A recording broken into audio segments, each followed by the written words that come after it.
Imagine men with guns coming to your village when you were only a child, your parents taken away, and you sent to another country alone without them.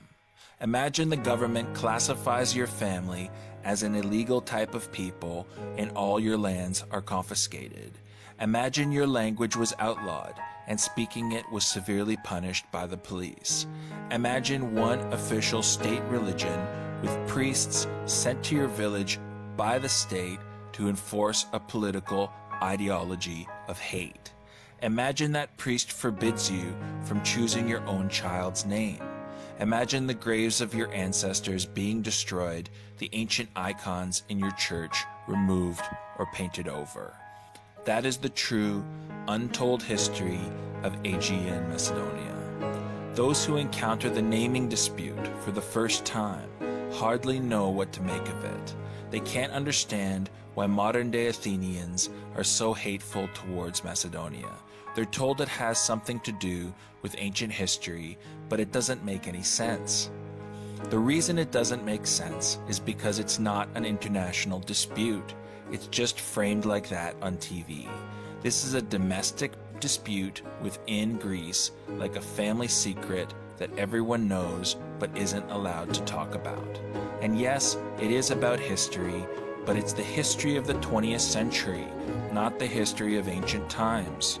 The naming dispute is about land. That land is called Aegean Macedonia. It was annexed by Greece in 1913 for the first time in world history. Today, it remains the breadbasket of the Athenian economy. Above all else, this territory is a crime scene. That's the real truth. A crime was committed there, and the perpetrators have never been punished, and the victims have never seen justice.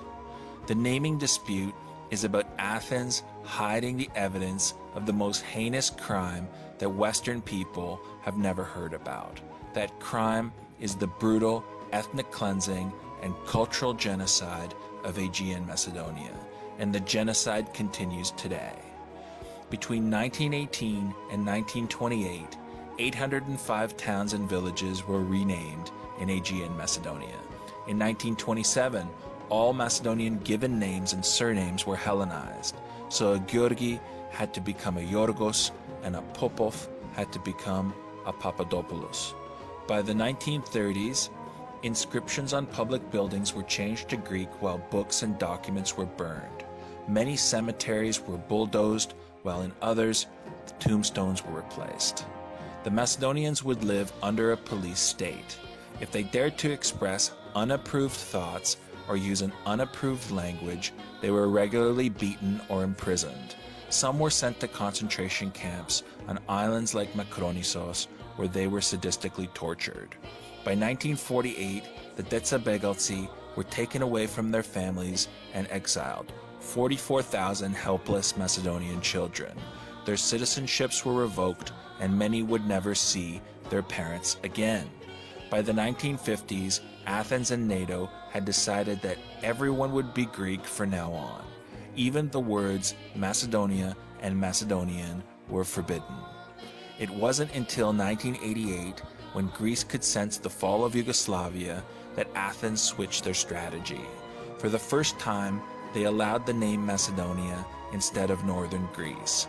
But their Greco-Macedonia was a political, not a historical concept.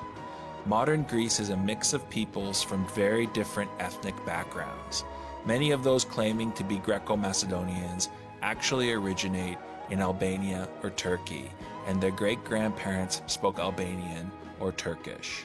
Some do have indigenous Macedonian heritage, but since many have been raised as Greeks, they've been taught to hate their own people and to treat them as an enemy. Today, Greece is 10 times the size of the Republic of Macedonia and a member of NATO and the EU.